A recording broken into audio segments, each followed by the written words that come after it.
ফিরলাম বিরতির পর। এবার নজর রাখবো ব্যবসায়ী অজয় মণ্ডলের গাড়িতে গুলির অভিযোগে পুলিশ হেফাজতে সুবোধ সিং এর আবারও পুলিশ হেফাজত। কি নির্দেশ উঠে এসেছে ব্যারাকপুর আদালতের তরফ থেকে, আরো বিস্তারিত জানবো অরুণের কাছ থেকে। অরুণ, দেখো, পুলিশ কিন্তু তাকে 7 দিনের জন্য প্রথমে পুলিশ হেফাজতে নিয়েছিল, কিন্তু পুলিশের সঙ্গে সে অসহযোগিতা করে সমস্ত প্রশ্নের উত্তর তিনি দেননি। সেই জন্য আজকে আবার ব্যারাকপুর আদালতে তাকে পাঠানো হয়। 6 দিনের পুলিশ হেফাজতে আবার তাকে নেওয়া হয়েছে, কারণ তিনি সম্পূর্ণ কথা বলছেন না। সেই কারণে আবার তাকে 6 দিনের পুলিশ হেফাজতে নির্দেশ দিল ব্যারাকপুর আদালত। বেশ।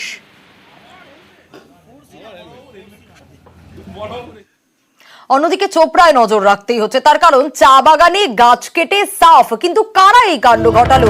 যা জানা যাচ্ছে প্রায় 5000 চা গাছ কেটে দেওয়া হয়েছে, এমনটা অভিযোগ।